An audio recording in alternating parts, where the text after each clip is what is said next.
Good morning from Philadelphia. And James coming in from Westchester, New York.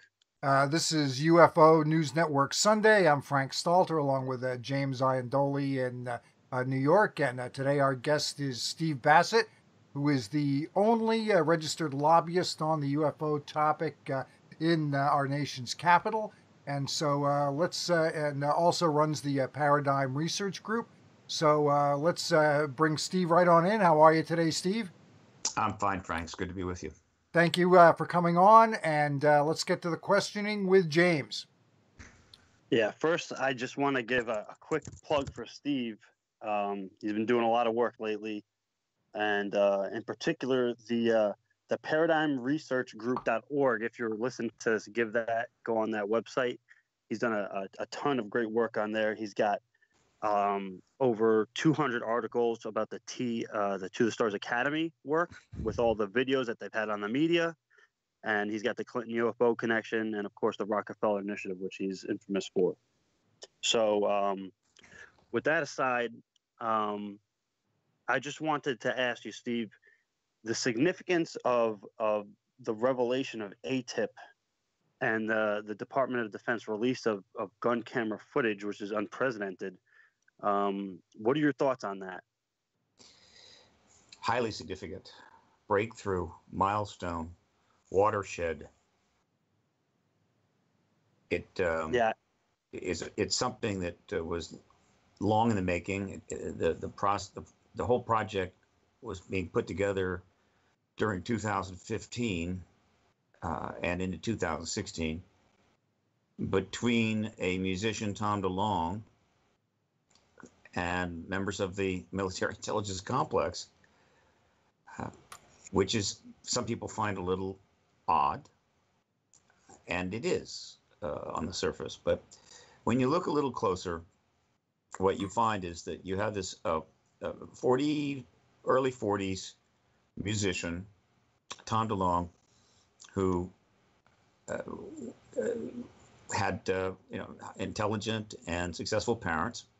He wasn't good at school because he couldn't keep still, skateboarded his way through high school, and took up the guitar when he was young, like so many kids. And when he left high school, he formed bands, several. And finally, he formed Blink-182, and then navigated through the very treacherous music industry, and successfully not only toured, but sold 15 million albums. They took a hiatus, and he formed another band, Angel and Airways, and then navigated that through the same process, sold 15 million more albums. Along the way, he set up a number of businesses successfully. But more importantly, after he left high school, he became an autodidact, self-teacher, read huge numbers of books. So he's an interesting fellow, but he's always been interested in the ET issue, going way back, certainly in the early 90s. And he'd go away for years and you wouldn't hear much about him, except in his music, of course.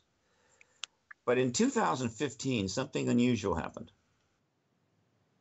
And that DeLonge, like many others interested in this field, would love to meet with people inside, people at the Pentagon, CIA, insiders, astronauts, whatever, talk about this issue. It's easier said than done. He had the money to travel, to go anywhere he wanted. If there was a conference or a meeting of some kind that was open to the public, he could go. And so for a while, he was poking away at the military intelligence complex, trying to meet with people that he felt could be worth talking to. And he had an idea. And the idea, the plan he had, was essentially that the U.S. government needed to start bringing information out on this issue, much more than they had in the past, start participating in small d disclosure, because the U.S. government is really not the bad guys. They're the good guys. They've been keeping us safe all these years. They had national security concerns, but they get the bad rap, accused of all manner of lying and deception. They needed to do some public relations. That was his pitch. And he also pitched the idea that he was very responsible, that he wanted to work with them with guidance and direction and so forth. Well, as it happened, there were a group of people inside the military intelligence complex that were thinking along the same lines. And he was the one knocking on their door. And so they actually started meeting with him and formulated a plan. And the plan was that Tom DeLonge would essentially be a spokesperson or reach out to do PR for them in a way, among other things. He's 42 or so, going on really 32. He's more millennial than he is a Gen Y, and big following all around the world. You can reach out, connect with people, and be the conduit for this information to come forward, be a spokesperson for their project. It seems a little odd, unusual, but in fact, that kind of thing is happening throughout the corporate world. And this project was slowly put together over a period of, 12 to 18 months. And finally announced in a public way on March the 27th of 2016, when DeLonge went on coast to coast with George Knapp and spent about 3 hours talking about what the plan was, revealing that he had met with insiders at the Pentagon, the CIA, NASA, that he'd been provided an advisory team to give information to him that was then going to be brought into the public domain through multimedia, documentaries, fiction books that are really nonfiction, maybe music, who knows. And they were going to try to help the public learn about this. In other words, to start being part of the solution and not the problem. I didn't believe it at first. I said, this is simply too off axis. However, when on that interview show with Knapp, he said that, well, the first effort to start bringing information out, called Secret Machines, was going to be published very soon. And lo and behold, the next month, April 2016, the book was published. And I'm going, okay, this must be real. And that was the beginning. He talked some more here and there, but no major announcement came, because I believe the plan was to make the announcement sometime after the election during the transition period, December, maybe late November. But that didn't happen. What happened was that, first of all, well, among many things, WikiLeaks released thousands of John Podesta's emails, which showed DeLonge interacting with Podesta extensively, and outed some of the activities and some of the people that were involved, which wasn't supposed to happen. So that created some discomfort amongst the insiders he was working with. But most importantly, and I understand he was talking to the Democrats, not the Republicans, and the reason for that is that up until the last minute, the people inside the military intelligence complex were pretty sure Hillary Clinton was going to win. More importantly, they were pretty sure she was going to disclose, which is one of the reasons why they were trying to get out in front of the issue. But she didn't win. And that just blew everything sky high. And so no announcement came. We waited about 10 months. It took 10 months for them to sort of rethink, restructure, rejigger whatever their plan was. And finally, they announced it on October 11th in a Facebook video. And what they announced was to the Stars Academy of Arts and Science, a awkwardly named organization comprised of Tom DeLonge and 10-person team, most of which were former members of the military intelligence complex, DOD, CIA, NSA, the Skunk Works at Lockheed, NASA, an extraordinary team of people, absolutely astounding. And that announcement created quite a stir, but not a lot, because they didn't play it too hard. No press conference. There were no press in the audience when they made the announcement on Facebook. Low key, but they got it out there. And now I knew things were getting very serious, and that was October 11th. So naturally, we were very eager to know what was going to happen next. It took 2 months, and they made their move. What they did was, in that 2 months, they delivered a news story to the New York Times. In other words, they handed over information and said, this is a news story. Do you want to write it up? Nothing unusual about that. Happens all the time. The New York Times could have ignored it, or it could have published it. And what it did was publish it big time. So on December the 16th, a date that may go down in history, the New York Times published 2 articles on the same day with the same bylines. They assigned the articles first to a New York Times reporter, Helene Cooper. But Leslie Kean was added to the byline, and I think that is the person that delivered the story to them. I believe that was the conduit, but I'm not certain. And then to add a little gravitas to the articles, they included a Pulitzer Prize winner, Ralph Blumenthal, who was interested in the subject. And these articles were published on December the 16th, and that's when things heated up very quickly. I had chronicled about, and have linked on my website, I don't know, 60 some articles about the announcement to the Stars Academy. Over 200 articles, though, are up there about the New York Times and the material that was published that day. And what we learned that day, amidst this mass chaos going on in American politics, I mean, chaos, it surpasses the Nixon Watergate period, the Clinton Monica Lewinsky period, chaos I've never seen in my lifetime. So it could have gotten a lot more focus, but there's a gale force hurricane flying around right now. What was announced? Wow. First, they announced that a research program had been commissioned by the Senate Majority Leader at the time, Harry Reid, powerful man, to study the UFO phenomena. Well, that was interesting. And they ran this program formally from 2007 to 2012. That was interesting. They announced who was in control of the program, who managed it, a fellow by the name of Luis Elizondo, who left the CIA and went directly to Tom DeLonge's team, came on board.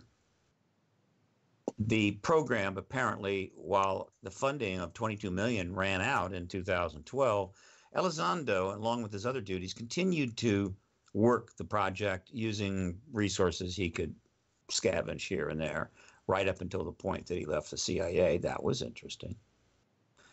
And we learned that it was not a black program, but it was low-key, down low, earmarked money that Reid was able to pull out of this budget or whatever. And so nobody knew about it. I didn't know about it. So it was essentially a secret, but it was not a USAP or an unacknowledged special access program. But it gets better. We learned that the reason that Reid approaches the Pentagon with this idea, I think it's time we studied UFOs again, was with the urging of none other than billionaire Robert Bigelow, which was extremely notable because Bigelow has been involved in the ET issue going back to the mid-90s, when he created the National Institute of Discovery Sciences and looked into the phenomena with a 10 or 12 person advisory board, almost all of them, every one of them PhDs, and a number of insiders, high-level stuff. And he continued that program called NIDS all the way to 2004. Steve, just to jump in really quick, you do bring up Bigelow, and this is a concern for a lot of people. I'd like to get your feedback on it. The fact that a private individual who basically runs a corporation, a private corporation, private individual, gathering up a lot of this UFO data is actually not necessarily a good thing because, again, it is privatized. At least with the government, we've got a shot at sometime down the road getting this information either or getting some information through FOIAs, through inevitable declassification, that type of thing. If it's private, it becomes proprietary information, and then it's that information stays locked up at the whim of a private individual who is not really got a real strong track record of releasing what he knows. What's your feedback on that? That is almost all misinformation. Okay. And it's not true. A lot of, well, the nature of this field, which is justifiably paranoid, frustrated, angry, and been manipulated for decades by the government, is suspicious and not hesitate. It doesn't hesitate to go after any new players or anyone really in the field, frankly. And this is by and large people that just don't know the history of it. And I appreciate that. So maybe I can be helpful here. Okay. Yeah. I mean, he doesn't have a real strong track record in terms of releasing information. Aside from the book that was approved about the Skinwalker Ranch, we haven't seen a whole lot from him except general statements saying, yeah, this UFO thing is real. We're being visited. It was a great moment when he announced that on 60 Minutes unambiguously. But as far as details go, we haven't gotten a lot from him, to be honest about it. Again, I don't see it that way at all. Okay. Bigelow formed a National Institute of Discovery Sciences to look into this subject and funded it with his money. And they did research. It was known. The fact that what they were finding, they didn't necessarily publish everything. They don't need to. It was a private program funded by him. Though some things were revealed. Some of this stuff is pretty complicated and not necessarily resolved. Who knows? But it was known that he was looking into these things, including the ET issue from 1995, 2004.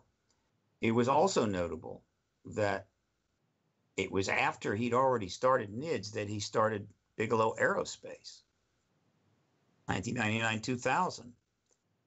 And then signed up as a contractor with NASA because he took over the flexible habitat research that they no longer had the funds for. That is his pride and glory. And went into a contractor relationship, and NASA did not have a problem with his interest in the ET subject. That was notable. And of course, he's working on the NASA projects, or rather the NASA-related projects and research all the way to 2007, at which point we learn later that he was part of the research program set up by Harry Reid. He was receiving a lot of that funding to do some of the research. This is not surprising because the Pentagon didn't want to do that program. The last thing they wanted to do was to start up a quote UFO research program with Senate money that could easily become known to the public, for the simple reason that the Pentagon, or the military intelligence community at the appropriate levels, has been researching the ET issue every second of every day of every month of every year since 1947, if not sooner. Never stopped.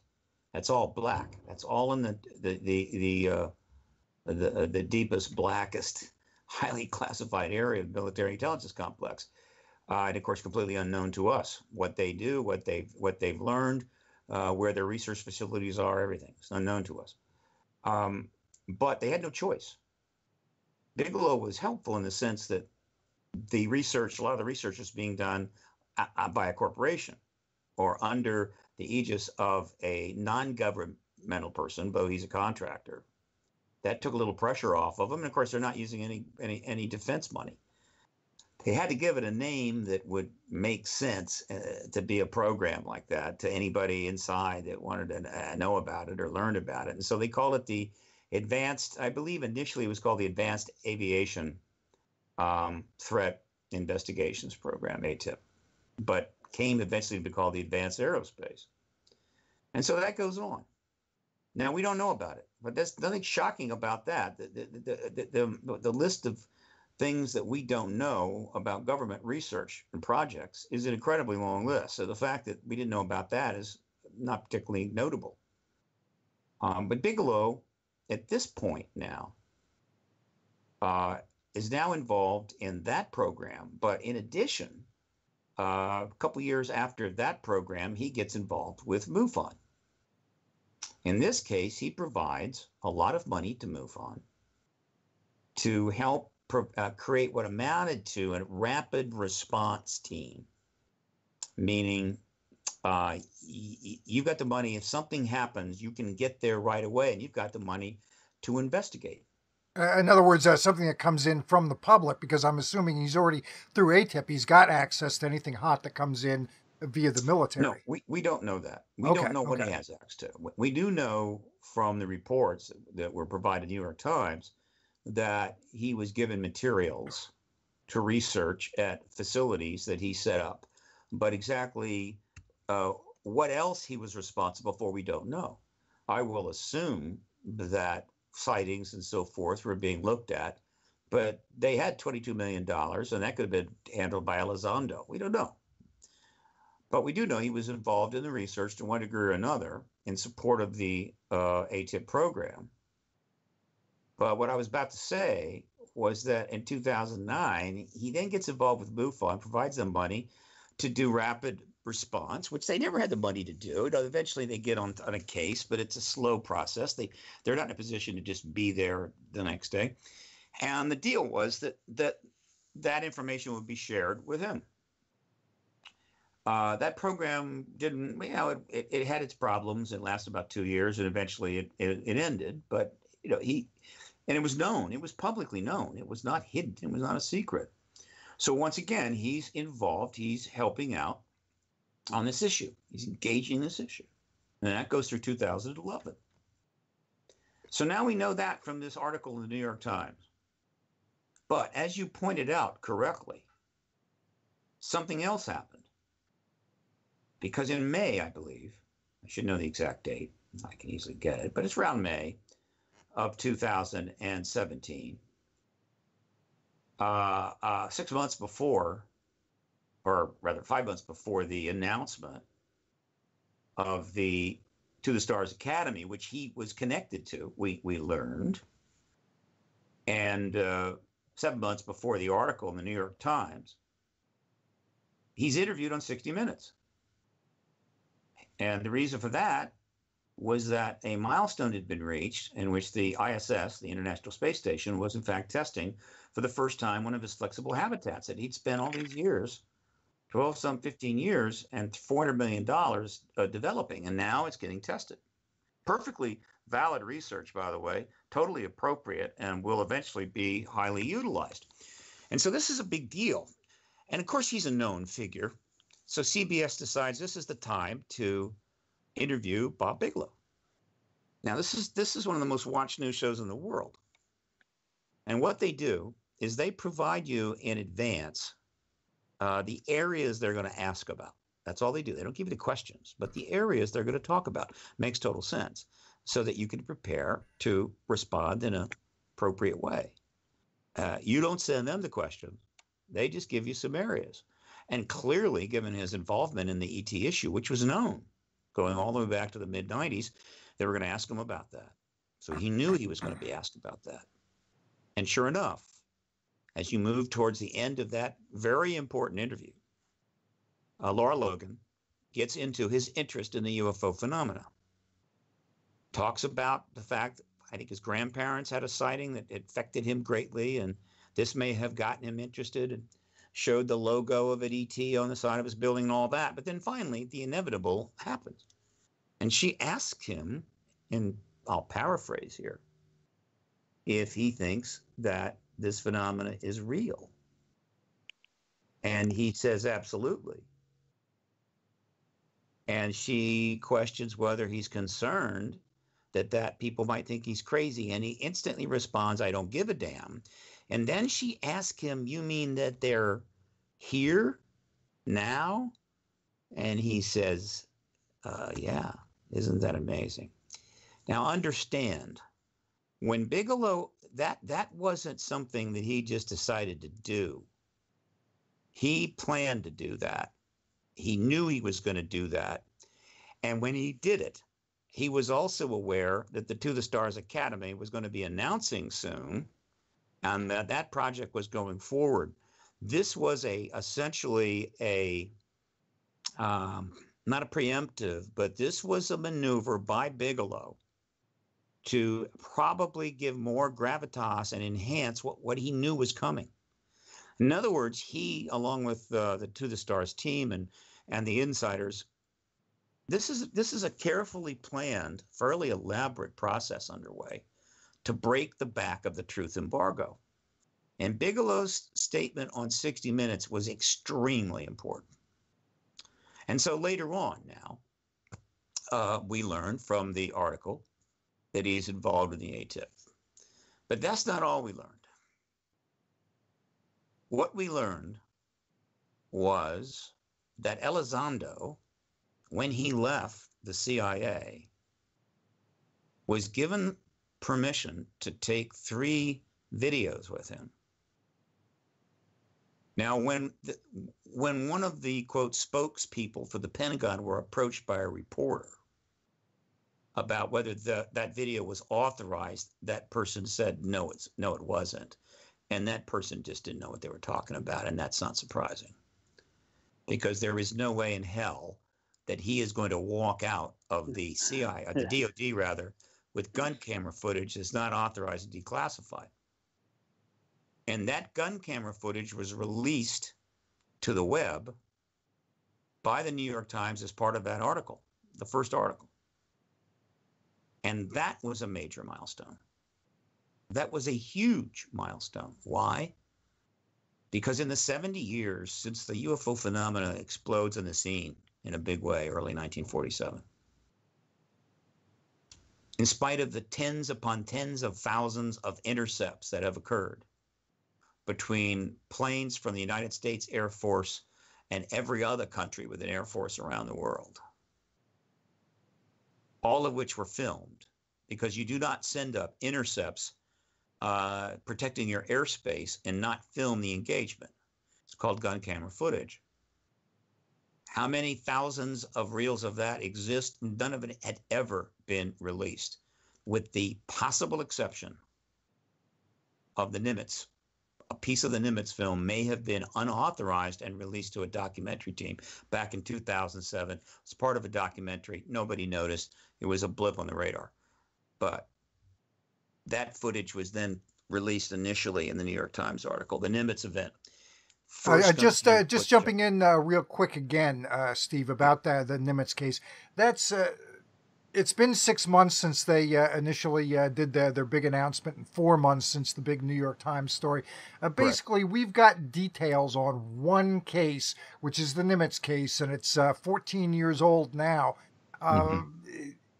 Is that really enough to sort of break the dam? That's not really a lot in terms of cases to go on. I've heard numbers from Leslie Keene. Maybe they got literally one hot case per month into the ATIP program. We're not seeing really a whole lot of details in terms of what they were actually investigating. It just, at least to me anyway, it doesn't seem to be breaking through to the mainstream as far as, well, it's a story that did run late last year, but things have been awfully quiet since then. Well, first of all, let's put it in perspective. Yeah, we'd love to see it all. Let's get it all out. But if you consider the context, what they have done is unprecedented. Never happened before. They have a team that's publicly out there, more powerful than any public team ever put together. These are non-trivial, significant milestones. Point number 2, understand that what they're trying to do is extremely complex and difficult. What we know is that there are 10 people on the outside, which is the To the Stars team.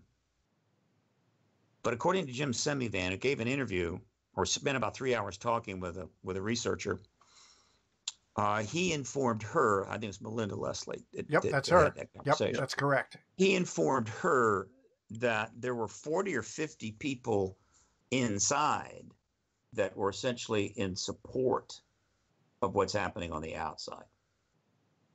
So what do we know from that? Well, first of all, it means this thing is really substantial. We also know that there are clearly going to be there's people inside the military intelligence complex that are opposed to this, that don't want this to happen.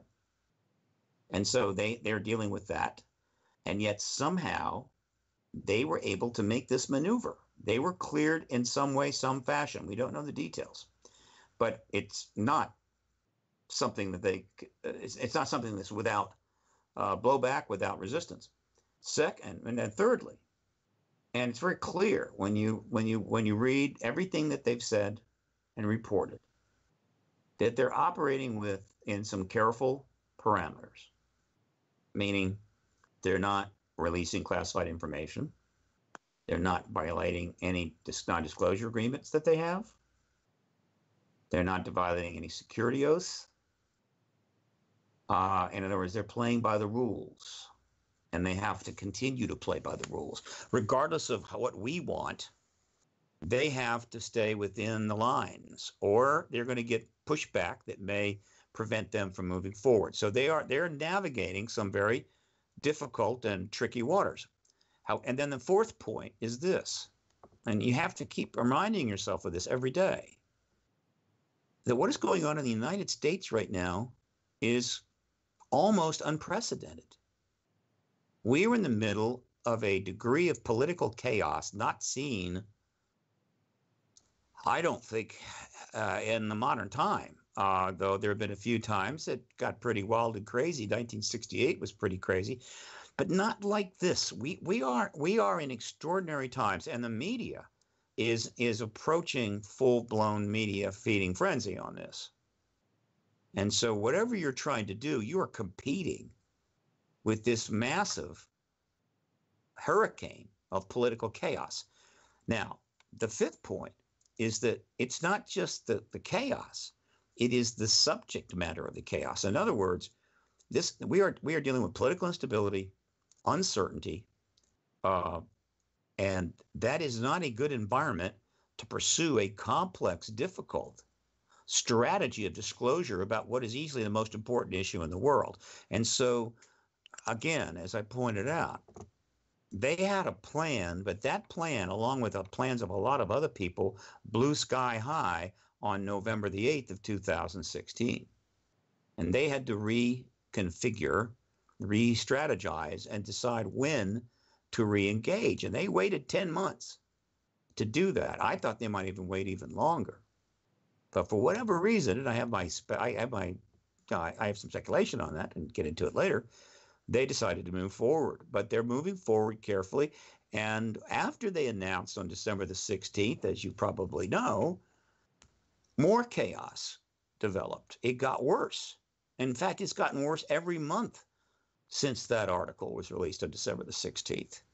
I am following it I'm filing it every single day, and I can barely keep up with it. And so they are wisely waiting for a little bit, some calm waters here before they make another major move. And that doesn't mean it won't happen tomorrow, but they're having to slow it down. And I think it's the right move. So that is my attempt to give you a sense of what we see going on here. I understand all the criticisms being directed at this program. I've seen them all, and I respect the scrutiny. I respect the frustration and so forth. But I caution people, or not caution, but I encourage people to have some patience here, some perspective, and focus more on reading everything that they have written, listening to all of the interviews that they've given, and all of that is on my website, paradigmresearchgroup.org. Just go to the section on To the Stars Academy, and you'll see it. The links to all the articles as well as the videos. And then go to the website, study what they have there. and just try to get up to speed on everything that they're doing. That's what I advise.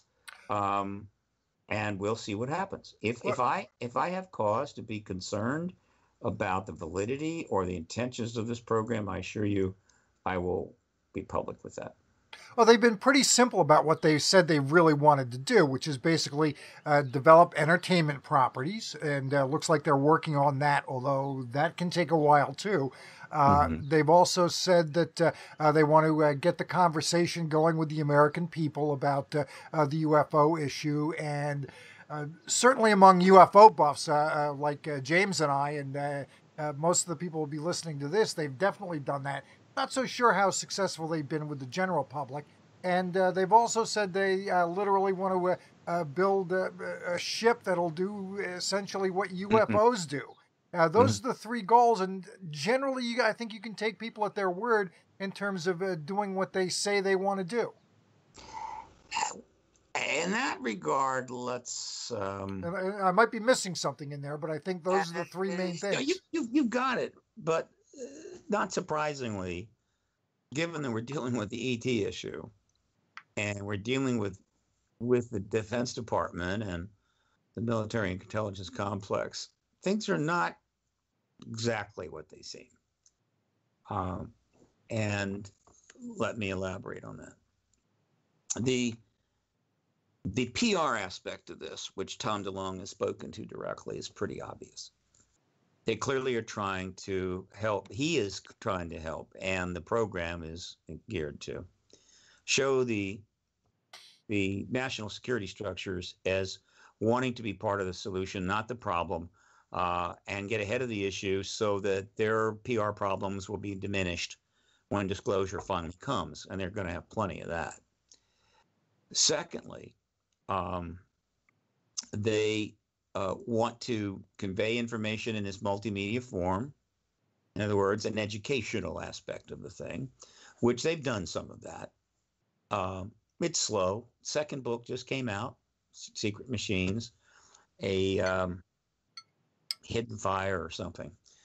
And that's fine. We know that they were working on a doc because that was confirmed in the Podesta email leaks.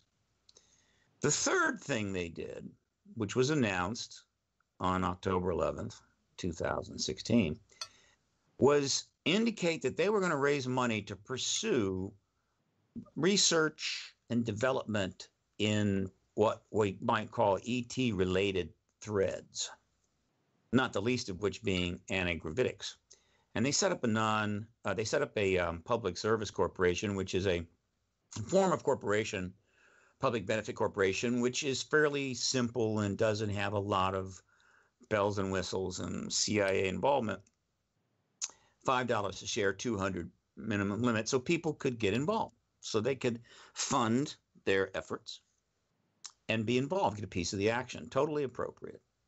Also, understand that these people that are on this team are very high-level people capable of making very substantial incomes.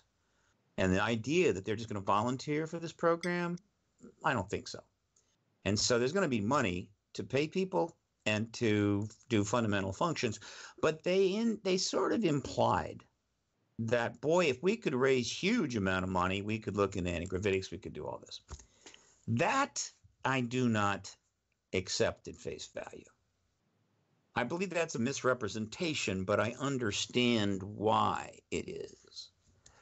And the reason is this.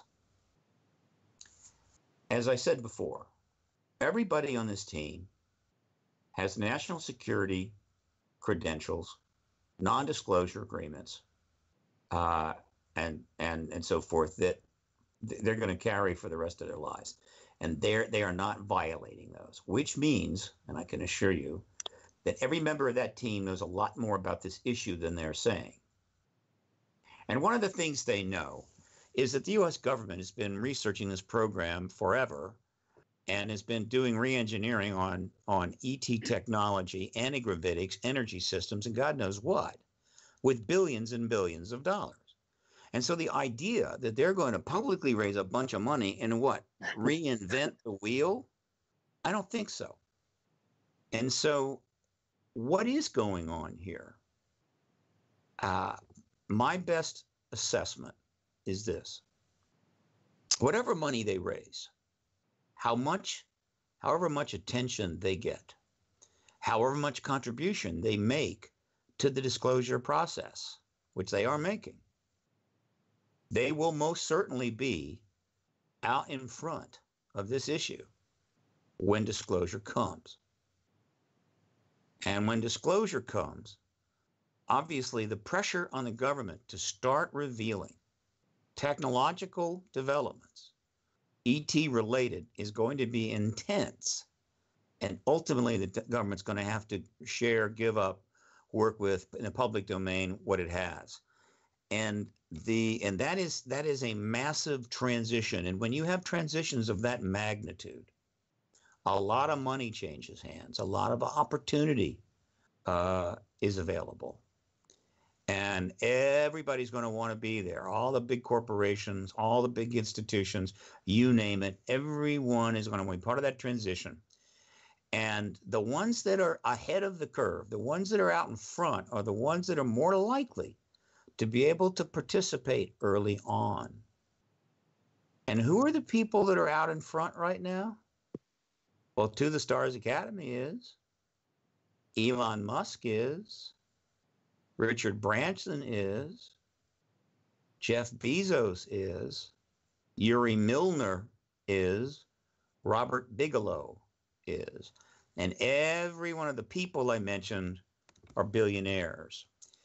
And to give you how weird this gets, Musk, Bezos, SpaceX, the whole 9 yards. What's this all about? Oh, we're going to commercialize space, and they're making these chemical rockets, civilian rockets. They could go into orbit and even land their fuel pods. That's all cool, except that it's a little odd because these are billionaires. They have access to information. They have people lining up to tell them things. They're very smart. The idea that they don't know that the government is fully aware of an ET presence and has been working on that subject for 70 years is laughable. Of course they know. And so what in the hell is Elon Musk doing, spending all this money building chemical rockets when the U.S. government is probably an anti-gravitic craft for 50 years? Because he can't build anti-gravitic craft. And if he tried to, he would be messing with the primal forces there. And so he and the other guys are being the commercial space pioneers. But when the real technology comes out, who's going to be first in line to, quote, be part of that? And so I assure you, if disclosure comes and anti-gravitic technology is finally released or becomes known about in the post-disclosure world, Elon Musk will drop his chemical rocket program so fast you won't even notice it. And so, again, why the game? Why do they have to front it? Because remember, the ET subject is still fully classified in the deepest part of the military-industrial complex. The government's position on this is still there is no extraterrestrial presence, period. That's their formal position. And so all of this is having to be done in this somewhat evasive, somewhat misdirected manner because of the truth embargo, which we're still under. And I get it. I'm not going to scream and yell at these guys, just like, I try not to scream and yell at SETI too much, because the truth embargo ultimately makes fools of us all, one way or the other. But nevertheless, we're heading in the right direction. Billionaires involved in the ET issue, billionaires involved in space exploration, government people coming forward. Given what we've gone through since 1947, I'm pretty happy with all that. And I assure you, if we didn't have an absolute 10-ring political circus going on right now with clown cars everywhere, we'd probably be a hell of a lot further along. But that's what's happened. That's the hand that's been dealt, and we have to play it. Now you So mentioned. Steve, Go ahead, James. no, I was just going to say, now we have ATIP finally revealed that there was indeed a government program investigating UFOs. That's on the record. Yeah. And we have the DoD release of the videos and To the Star Academy's involvement. And it seems that the public, it seems to be more accepting of all this. They're like, oh wow, the government was looking into UFOs. Sure. But the UFO community has such a pushback on this, and it's pretty astonishing. It's like it's finally here, and now they don't want it. It's not that they don't want it. And again, what is the UFO community? It's a very imprecise term. Let's just say that the community of people who have invested a lot of their time, some money, into this subject and understanding it, researching it, writing about it, caring about it, which includes people that have had profound sightings, which will stick with you the rest of your life, and of course, contactees. This community has been living under a truth embargo since the day it was born. And that's not fun. It's pretty damn frustrating. Just like, a lot of people of color that were born into segregation and racism, the turn of the early 20th century, they had to live with it their entire life. And many of them didn't even see the Civil Rights Act and the Voting Rights Act. History can sometimes be slow, change painful, or change slow. And that's just the way it is. But this is a time when people have a tremendous voice. They have the ability to voice their irritations and complaints to the world, theoretically. I can put up a blog piece on my site, and theoretically, every single person with a computer in the world could go read it. And so this stuff is happening, and they didn't happening fast enough for them. They want it now. They want it immediately, and they're suspicious. The government's been lying about the issue for 70 years. Why would they tell the truth now? I get that. And so it's the people that have the emotional vested interest that are most willing and are to scrutinize and find fault with whatever turns up in this area. And I'm fine with that. Let it be scrutinized. We want somebody paying attention. The general public doesn't have that investment, and they're going, oh, this is cool.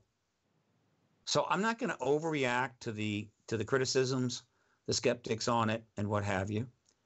What I can do is inform and enlighten, because I do spend a lot of time with this, so that people at least have reasonably good information as they contemplate these developments. Now, you were talking a little bit about pressure from the outside on this governmental apparatus, which is really not part of the legislative branch or the judicial branch, likely under the executive branch. And our current president, as you mentioned, seems to be tied up with some other things right now. As far as any kind of groundswell of support for more information coming from Congress. You work the halls, you've been there, you've talked to a lot of these people. What kind of sense do you get? Is that going to heat up at all? No. Congress is essentially a dead duck walking. It has been for some time a victim of hyper-partisanship, which essentially froze the engine. And as a result, what's going on with Congress is it's sort of stewing in its own juice, boiling like a frog, until a good deal of it dies off to be replaced by new blood. Wow. We're going to, before the Congress will become viable and interested in anything outside its own survival, we're going to have to see major reforms in both the Democratic and Republican Party. These are non-trivial matters. Now, as it happens, the Congress is out of the loop on the ET issue. They got nothing. They have been for a very long time. And that includes all the appropriate oversight committees. All of this is a constitutional breach, I know, but that's just the truth of it. So in a sense, they're not in the game, but in the sense that they're somehow going to become part of the game, no. Again, they're all drowning in a way, and until they're able to climb out of the water, dry themselves off, and decide what they're going to do, and just leave to be replaced by new blood, we're not going to see much there. You have an unprecedented number of retirements. You're going to see the largest wave election in history in a few months, and a lot of other things. So consider Congress part of that political chaos hurricane going on, and that's all that's going there. And I don't even think about them at this point. Now, you did put together a few years back the mock congressional hearing where you had a former senator and a handful of former Congress people on this committee. Now, I assume that you didn't put that group together picking names out of a hat. Was there some genuine interest there from those folks before they agreed to sign up for that particular presentation? I can't speak for them personally, but the view of the congresspersons on the subject of the ET issue was not a factor, and they were never asked. They were approached on the basis of availability, and there might have been I suppose there were a few members of Congress or 4 members of Congress I might not have asked simply because of other issues, concerns, but overall they were approached on availability, and by and large they all came into the issue relatively neutral. They were on the fence. They were not ideologues either way. And as it happened, not surprisingly, when it was over, they were powerfully affected by the testimony.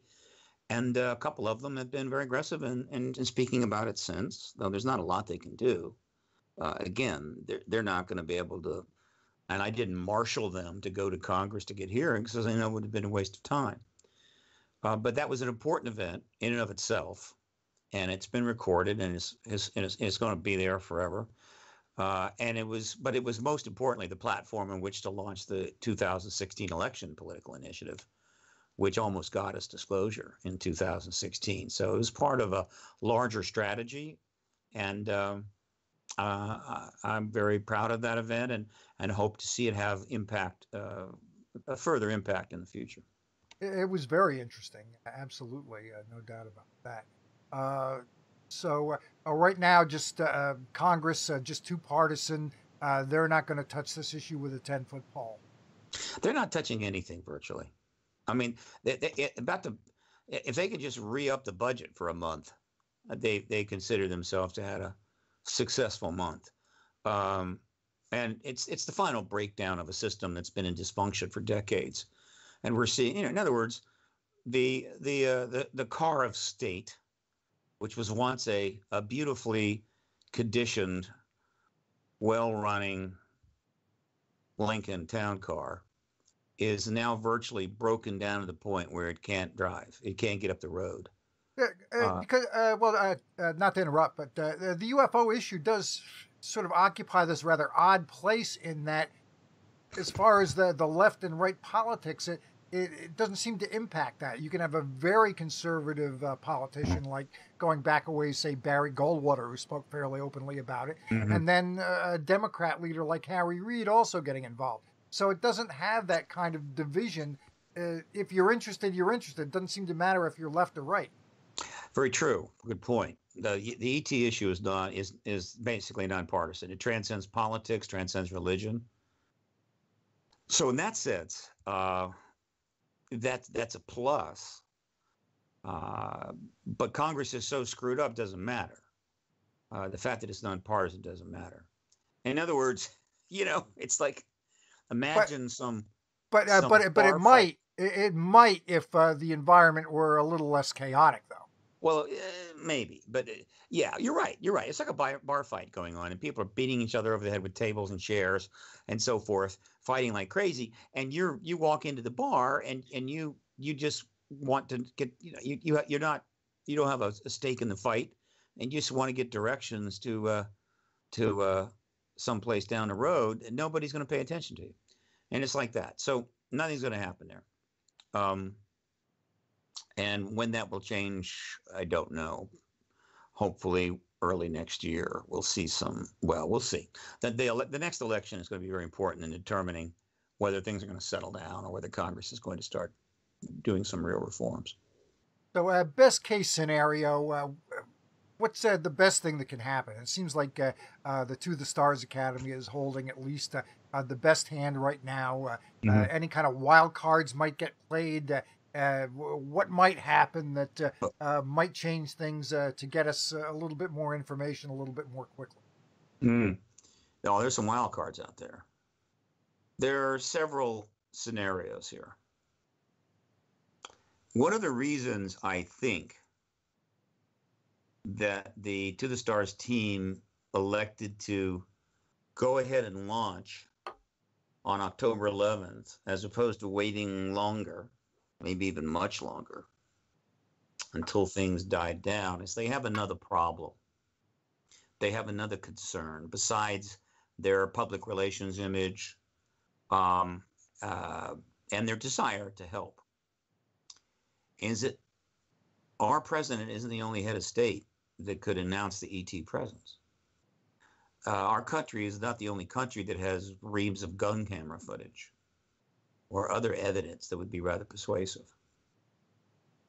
And for whatever reason, no other head of state has made that move, though a number of other countries have done things which were stimulating to the disclosure process, release of files. Many countries, probably almost well over 24 countries, have voluntarily released substantial files to the internet. The U.S. government has not done that, not in that fashion. So that's a problem for them. And then they got me. I'm kind of a problem for them too.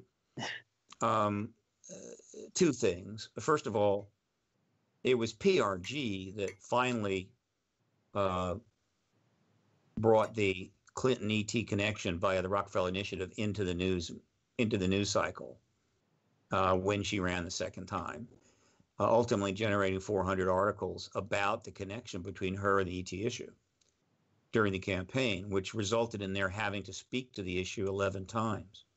And when I say they, I mean the team, which included herself, her husband, John Podesta, and Barack Obama.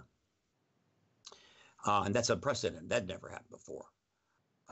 And as a result, had the debate moderators brought up this issue and that got into the debates, I think the story would have blown up pretty big and we would have seen disclosure under Obama, which was the plan all along.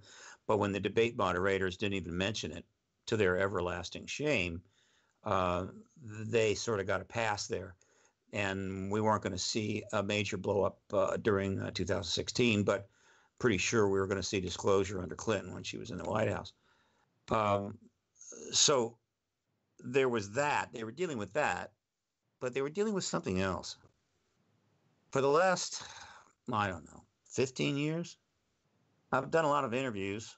I don't know how many, but it's somewhere between maybe 12 and 1,500. I don't know how many. But one of the things I almost never fail to mention, at least 50% of the time, maybe more, is this point that other heads of state could end the truth embargo anytime they wanted to.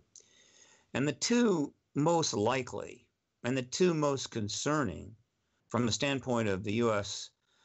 government's geopolitical interest would be the president of China and the president of Russia, Xi Jinping and Vladimir Putin.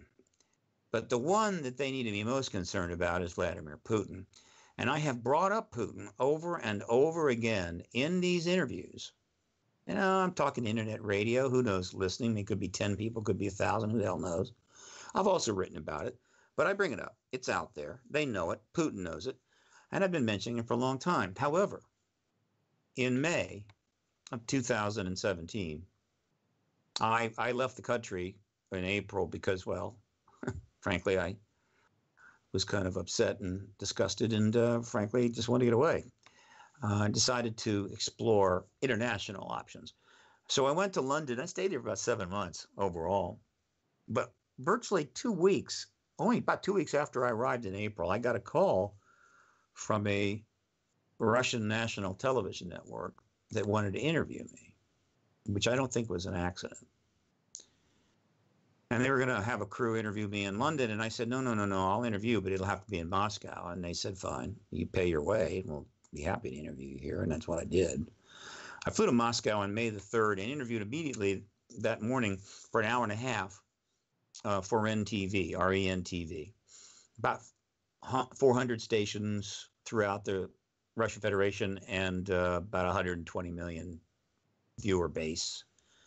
Very popular network, though. I mean, very popular. It's got all the cool shows. And I did this interview, which they eventually used small parts of it in a show or two, but that was months later. But it wasn't until I think September or October that I actually got my copy or a copy of the English language version. They dubbed Russian over what they used, but I got the English language version. And what they didn't use, and the reason why I went there, is that I talked a lot about Putin and exopolitics and U.S. politics and Russian politics. And no one had ever done that before. No one had ever talked in this way or about the UFO issue and Putin on Russian media ever, let alone on Russian soil. And I knew, in addition to that, I had 6 meetings with groups of people that were set up for me by a supporter with Russian connections, with people that had worked in the Soviet and Russian governments, many of which had worked on the ET issue. And I had 6 meetings with 6 groups. Pretty much, how you doing? Got a translator there. Meet and greet. You can't go into depth because, again, I'm talking to 4 people and I've got 1 translator, and what can you do? It doesn't matter. I didn't care. I knew that if I took those meetings, it guaranteed that the Kremlin would know I was there. I knew the CIA knew I was there. And I was worried I might have a problem at the border going in, coming out, but I didn't. Though I did try to keep things on the down low for a while. I didn't publish anything until, I didn't really say hardly anything until about 3 months later. I didn't publish any of the interview until December, January. But the point was this. Steve, is that the English version available in English? Yeah, it's on my website. You can go watch them. You can watch the whole Russian interview.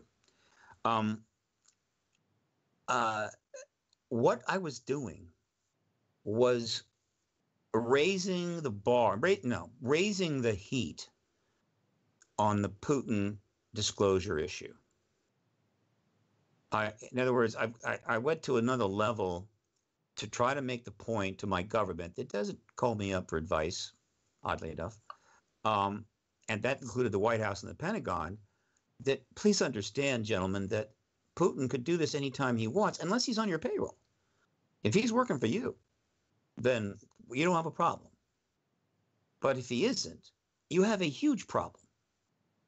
Because if you were worried about your public relations dilemma, should Hillary Clinton become president and disclose while you're all sitting there holding the bag, that's nothing compared to the problem you're going to have if Vladimir Putin announces the ET presence.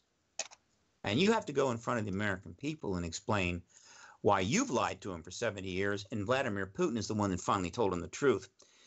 And I have a feeling that may be the reason why they decided that in spite of the chaos going on, they couldn't just sit too long on their project's progress and needed to make a move, which they did on October the 11th. I could be wrong, but that's the wild card. Well, let me ask you this: what do you conjecture would be in it for Putin for him to do that?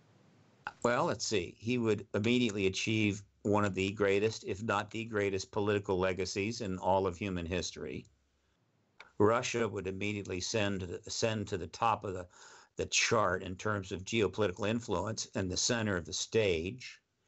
All of the issues he's dealing with and some of the negatives that he's created would be swept aside. The United States would be reduced dramatically in stature. He would be getting all the glory, while the White House and the Pentagon would be getting dumped on by every reporter in the country as to why did you lie? Why did you wait? How is it we're learning this from Putin? It would be a geopolitical public relations catastrophe, and Putin would love every second of it. Is there any doubt about that? You're suggesting it'd be sort of analogous to the Soviet Union getting a Sputnik up into orbit before we got a satellite up there. Times 1,000. Okay. Got it. James, what more do you have for Mr. Bassett here? Oh, Steve, I heard in a recent interview that you actually work for Dr. John Mack. I worked at his organization, Peer, for about 4 months as a volunteer, January to May of 1996. Yeah. What did you do under there? I volunteered to come in and help. I had some business background. I said maybe I could be helpful in business development. One of the reasons I got into this field was because of his book Abduction. I thought this would be a very high level entrance, and if you're willing to volunteer, you can oftentimes get involved in things otherwise you couldn't. And it was a very interesting 4 months. I got to know some people. I met some contactees, but it wasn't my area. And I'm not. And I just have a degree in physics. I'm not an academic per se. This is a high-end academic organization, and it wasn't a really good fit. I helped. I did what I could, but it was only so much I could do, and I realized I needed to move on. And that's when I went to Washington in July of 1996 and set up Paradigm Research Group and decided to engage the politics of this. I wasn't. Go ahead. Sorry, James. No, I was going to say when you were in the working for John Mack and the peer group, did you gain any insight into the ET phenomenon that you didn't have before? Good question. I got a stronger sense of the importance and validity of the contact phenomena, which I was pretty convinced was real. I'd seen enough, read enough, and I have no bias. If you don't have a bias on this and you just logically analyze things and use a scientific perspective, it's not hard to figure out it's true. I got some more of that, but it was mostly the energy. It just gave me a tremendous amount of energy to be part of this in a real way, and that was helpful. But it was while I was there, and of course, when I got there, I arrived right at the time that the NOVA documentary came out. They had a team from NOVA said they're going to do a documentary on this issue, and featuring Mack and Hopkins. So it's going to be a documentary on the abduction phenomena. That at that time, I think it'd be fair to say that Hopkins and Mack were the most identified with that. And of course, Mack was a Harvard-trained psychiatrist. And what happened is, halfway through the NOVA project, the higher-ups at NOVA let the producers know that they just didn't want to do a documentary. They wanted to, how would you say, do a little debunking. Oh, wow. And so they wanted to go after Mack and Hopkins, and the producer quit. The person that took her place finishes it, and it came out virtually right as I arrived. And of course, it was a hit piece on Mack and Hopkins. One of the most disgraceful things NOVA ever did, but believe me, it's part of an incredibly long line of disgraceful things that institutions, people, organizations, colleges, universities are going to have to answer for someday. And I came to realize, and I'd already sort of knew this, but I really grokked it while I was there. The problem all along has not been the science. It hasn't been, there's not enough evidence, there's not enough science. No, there was plenty of evidence and plenty of science. The problem was political. The ET issue was wrapped up in a political decision, a national security policy that was literally preventing the truth from being examined, engaged, studied by the human race, and wrapped up in the Cold War. And the only way out of this was a political way out. And that was the most important thing that happened to me there. And that's how I realized I'm going to go to Washington. I can stay there. I got a place to live. And I'm going to engage the political side of it in whatever way I can. I didn't know how, but I knew the first thing I was going to do was register a lobbyist, because I knew that would get some news, and it did. I was off to the races. So that's kind of what happened in that early getting back to the contactee issue. We see from Bigelow in the past some definite interest there in that. TTS has some connections to all that, but public, for us, we know that because we're into it, of course. but publicly, they're not touching that aspect of the phenomenon with a 10-foot pole. I think we all might have our guesses as to why that is, but can I get your feedback on that? Sure. The contact phenomenon is the most controversial and difficult aspect of the whole thing. Anti-gravitic drive is a piece of cake compared to contact phenomena. It's at the core of the ET. Well, it's one of the core reasons why the ETs are here. And it's really intense. And a huge public relations problem for the government because, as we all know, and I think they know that we know, and they know that we know that they know that we know, is that there's not a damn thing they can do about it. And that's not a thing the government likes to tell you. But frankly, of the things that the government does tell us, I don't consider it that harsh, but whatever. So when I initiated my political engagements, I stayed away from the contact issue for years because I knew how hard it was just to talk about the ET issue. You bring up contact and you think some poor congressman's head's going to explode right there in front of you.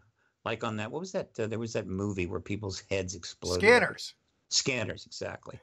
So good recall, guys. So it is, but eventually I realized I eventually had talked to so many contactees and was completely convinced of its truth. I just could not leave them out of the picture. I just felt that to advocate for this issue and try to act like the contact stuff was just not there was a disservice to everyone. I couldn't do it. So I've brought it into my discussions. That doesn't mean that I shove it in front of everybody's nose that I get in front of.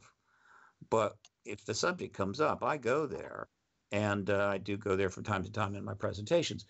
But my focus is on the announcement of the ET presence. That's simple. The contactees are not going to have their issues addressed until after disclosure. Right now, they're lucky if they can get a little support from a support group on the internet, certainly.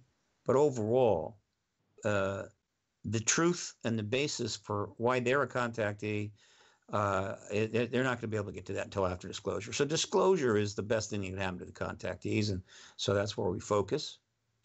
But yes, the To the Stars Academy is wise. They're not going there. It's already been out that we think, and maybe one has been confirmed, that at least perhaps two of the people on the To the Stars team are contactees. That is not going to surprise me. They're contactees throughout government, throughout military, throughout the White House staff, throughout the congressional staff. The percentages and numbers virtually assure that. Obviously, that doesn't mean you're going to say anything. You're in the closet. And if it's been discussed. It's Jim Semivan and Gary Nolan. Yeah, I think it's come out. It might be those two. There might even be more than two. But again, if you're working in the Pentagon, you're a bird colonel and a contactee. You're not going to be chatting about that over the water cooler. So, but the very fact that they exist inside government means that there is a potential for an inside-out process, an inside-out pressure on the truth embargo. And I believe that's a factor in the To the Stars Academy team. I believe that one of the reasons there's 40 or 50 people inside the military intelligence complex backing up these 10 that are on the outside is because some of them are contactees. And that gives them a highly personal reason why they want to be part of the solution, not the problem. And so I guess you could say the truth will out. The truth is like the grass. It will come right up through a completely cemented sidewalk, given enough time. It always comes out eventually. And it's only about it's mostly about how much damage will be done while the truth is suppressed. Got it. So, Steve, we got, researchers have said that right now we're going through what Robert Bigelow has called confirmation, not necessarily the disclosure, that we're going to go through this period of confirmation. And that disclosure is going to follow. Now, do you think what To the Stars Academy is doing is like a soft disclosure, or do you think they're taking a step beyond that? It's all soft disclosure, but some is harder. Some soft disclosure is harder than other soft. But it's all part of the soft disclosure, small d process. But clearly, it's of a very powerful nature. there are two comments that have come from this team that are extremely important. I believe, and I think Christopher Mellon said this. But I haven't pinpointed when, where, but I think he said it because I just remember it passing in front of me. However, Luis Elizondo has also said it, and I know exactly where he said it. He was supposed to speak at the International UFO Congress conference in Fountain Hills back in February. However, the team made a decision that they were starting to interact with the ET community, which I give them credit for. But they discovered the ET community is a very conflicted, frustrated bunch of people. And dealing with them was going to be awkward and potentially a threat to their process. And so they backed off. And pretty much have re-strategized. I think they're going to find a way to interact with our world in a more defined, regulated way. So don't be surprised to learn about that.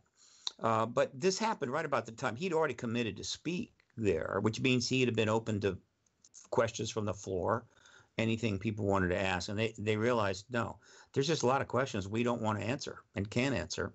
And having to give no comment is just going to stir people up. And so what they did was he submitted a video of which he responded to pre-submitted questions. Okay, so that video is up. You can find it on my website. You can find it on YouTube. And this is it's about a 30-minute interview, or 30-minute thing, maybe 37 minutes. And in this interview, he says something extremely important. And again, Christopher Mellon, I believe, has said the same thing. And I will try to get the exact context for that. And I'm going to paraphrase it closely.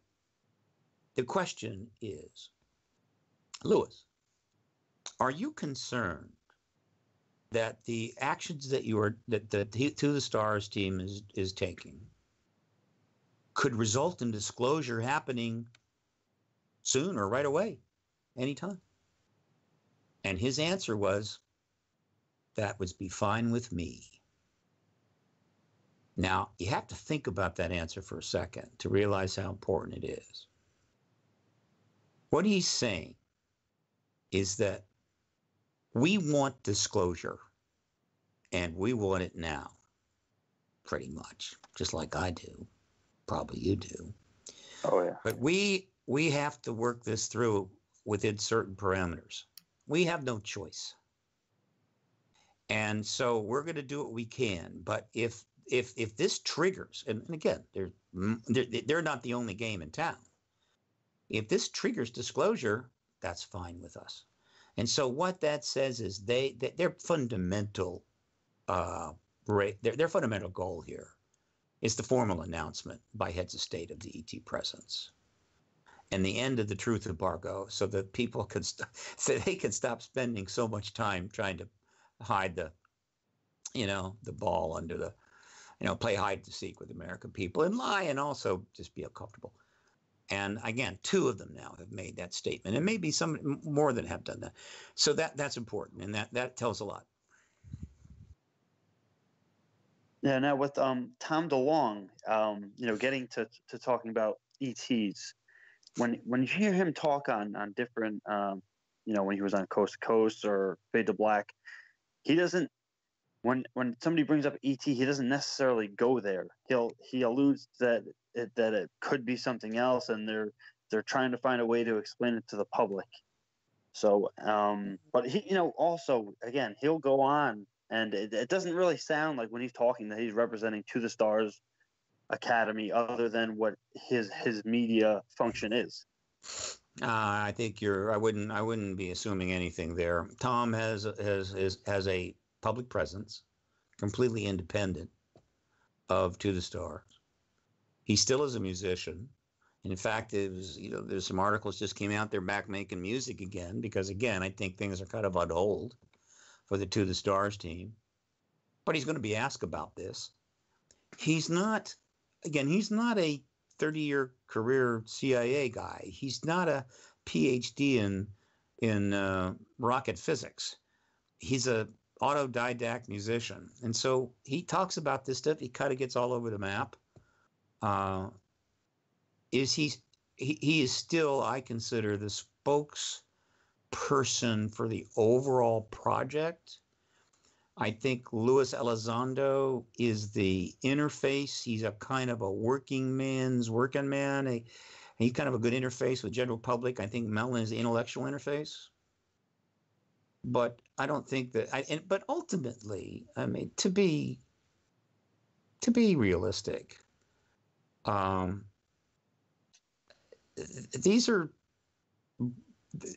this is a.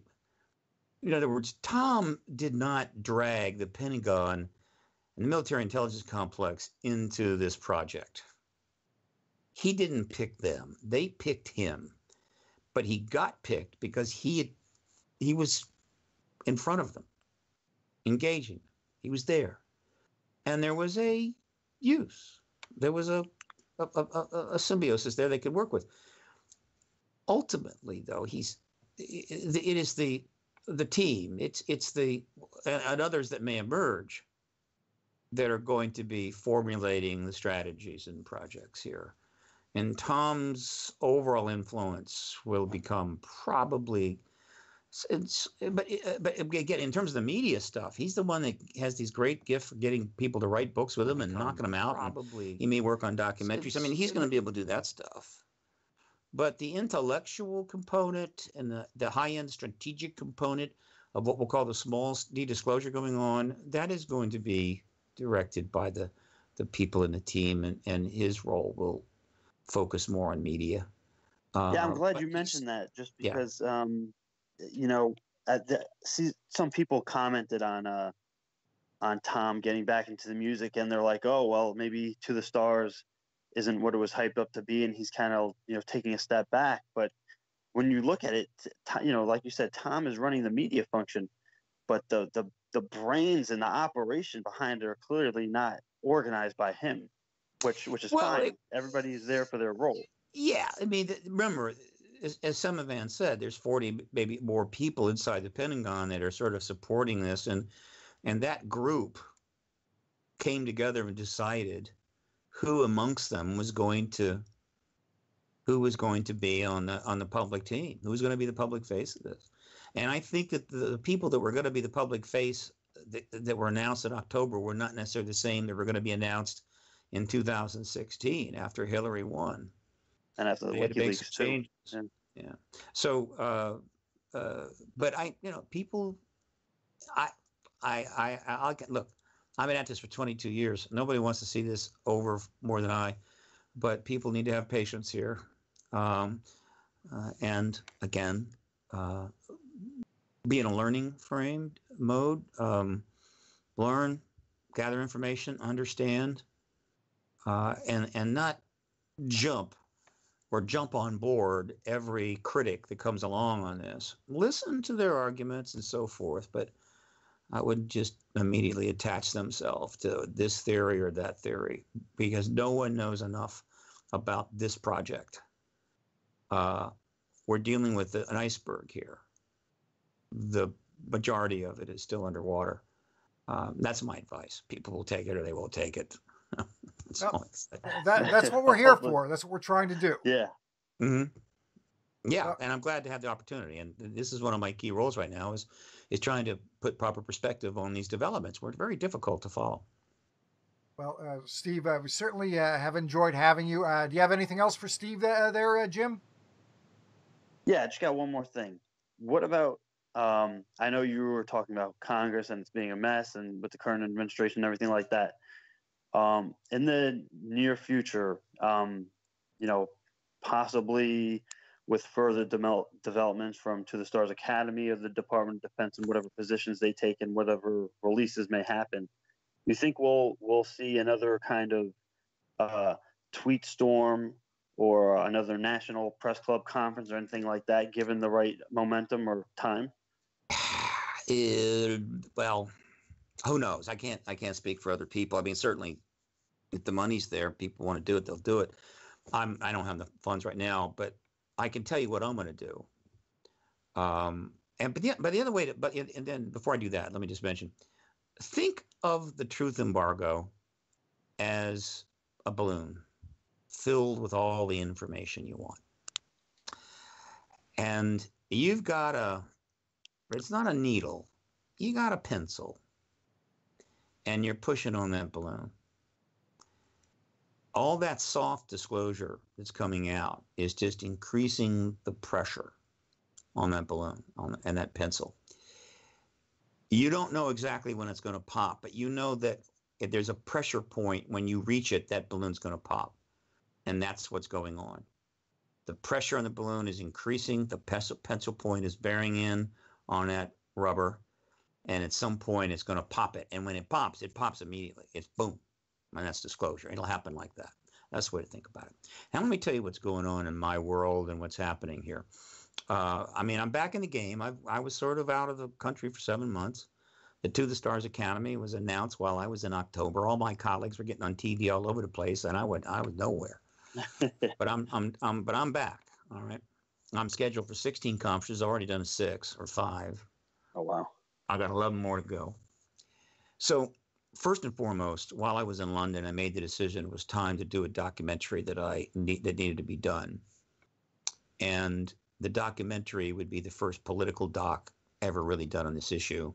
And it would cover the whole political history from 93 through the election of 2016, including an epilogue about the To the Stars and its political consequences. The doc is called Disclosure, and a team has been put together. There is a website, and it's disclosure.film. There is a teaser up, and it's just a teaser. It's not a trailer. And we're raising some money. Ultimately, we got to raise $600,000. However, I'll be mentioning this documentary, and I've got links up on my site, and of course that the site is up. We're sort of laying back in the weeds now. We're not going to be bugging people for money, really, though if a big donor turns up, I assure you, if we get 100,000, we will definitely go into production whenever that is. But because of the political chaos, trying to get attention of people and media and everything else is like running into a 100-mile-an-hour wind, and you just expend your energy. And so we're going to sort of lie low and re-intensify this documentary's reality to the public and the media after the midterm election. But it's up, it's out there, and we're welcoming funding, disclosure.film. And that's the major project that PRG hopes to do, which could have significant impact on the disclosure process. Because we're going to do everything we can to get it in mainstream theaters, a la Fahrenheit 9/11. So there's that. The new website is up. It's been completely remodeled. Same domain, but it's the old site was, well, Ancient Aliens is what it was. The new site is fantastic. It's got a huge amount of material. It's easily accessible. More is going up all the time. And so that project's underway. Plus, I have a blog, which is part of that website, the Disclosure Wire blog. That's my first blog. I waited 25 years after the internet arrived to do a blog. I just wasn't in a hurry. And then there's more. In 5 days, the 13th season and the most successful show dealing with ETs will premiere its 13th season. That's Ancient Aliens. And lo and behold, I finally made it as an Ancient Alien alumnus. This is a 2-hour special. It's going to have a lot of disclosure stuff in it, and I expect to be in it fairly prominently. So that's going to air on the 27th. History Channel, 9 p.m. Eastern, 8 Central. Now, that is followed in June by Alien Con. Alien Con is this big, I guess you could call it entertainment, media type event, Comic-Con type event that has been out. Has had a couple of those, and it's backed by History Channel and A&E Networks. A&E Network owns History Channel. They had a huge turnout, 15,000 people. The next one is June 15 to 17, approximately, I guess, 2 months, maybe 8 weeks, 7 weeks after the premiere of History Channel. And they'll be advertising Alien Con on the Ancient Aliens throughout April and May. Probably going to be 20,000 people at the Pasadena Convention Center in Pasadena, California, June 15 to 17th. I will be there. I will be speaking and paneling and whatever else they want me to do. And so that's happening. Also, though, prior to that, on June 1 to 4, I'm going to be in Indian Wells for the Contact in the Desert event. It's their third one or fourth one.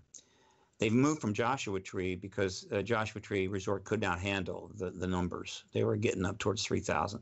So now they've gone south to Indian Wells, east of Palm Springs. Indian Wells Resort, huge place. Probably going to have 1,500, maybe 2,000 or more people at the Contact in the Desert. I will be speaking there, paneling, so forth. I'm also going to be at the Architects of the New Paradigm Conference, which this year is going to be in Vancouver, June 30. That's quite a lineup. I encourage people to check that out. It's in Vancouver, which is an incredible city.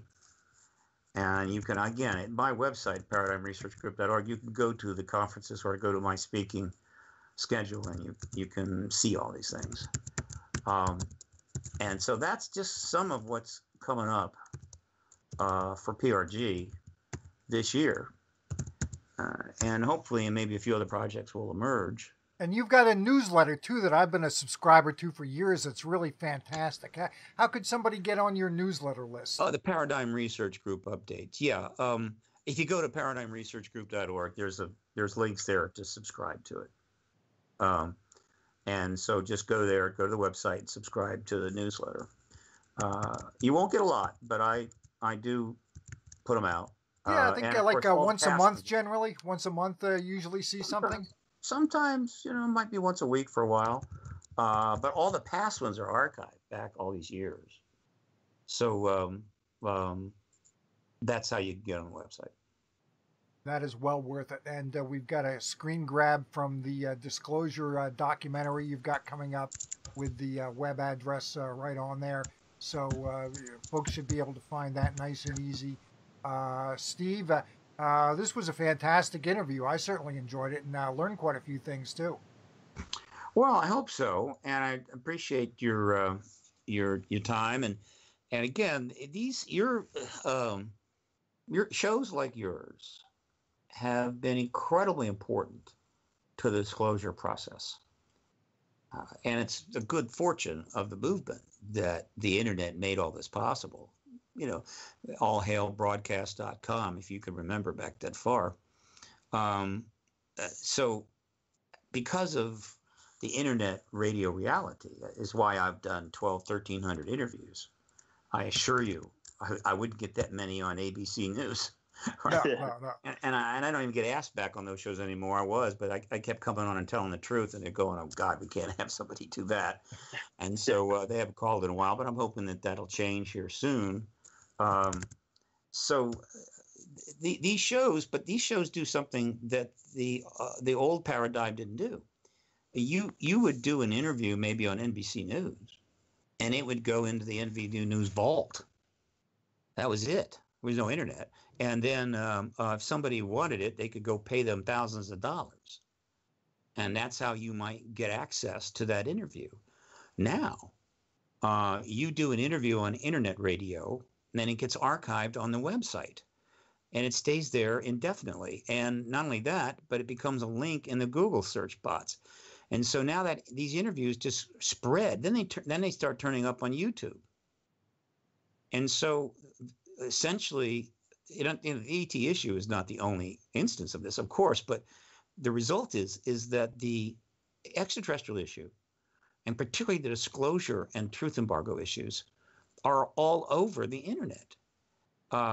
And you guys are the reason for that. You and all of your cohorts who have said, "Hey, I'm gonna have a radio program," So believe me, I appreciate it. And one day I know you're all going to be acknowledged for the contribution you made to what will be the most profound event in human history.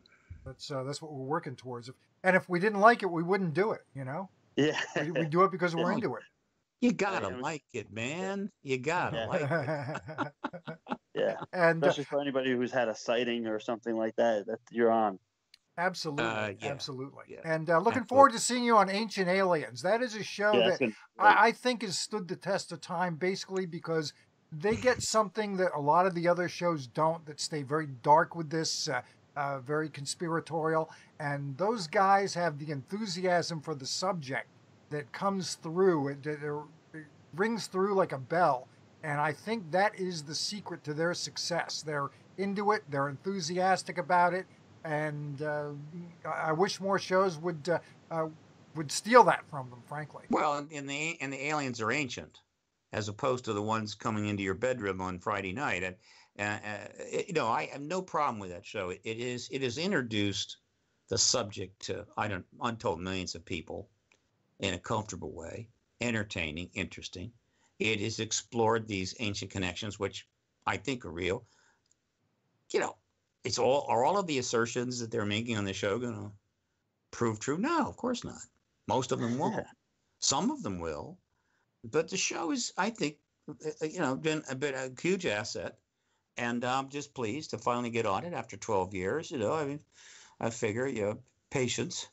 And if they're going to start emphasizing disclosure, all the better. I mean, believe me, there are plenty of people and organizations. Look, in the space of just 10 days back in January, I got calls from 3 showrunners, two related to the History Channel, saying, we're doing a show and it's going to have an emphasis on disclosure. Well, and we're wondering if you want to be part of it. Let me tell you, I wasn't getting calls like that before. And so you've got a series sold to History Channel by Bob Zemeckis, major player in Hollywood, A-lister, on Blue Book. Look, there are producers and directors, writers and shows and organizations and corporations out there that smell disclosure coming. And they want to get on the bandwagon. Excitement is raising. And if it wasn't for the political maelstrom we're in, I'm telling you, this issue would be really on fire. But nevertheless, it's still intensifying very rapidly.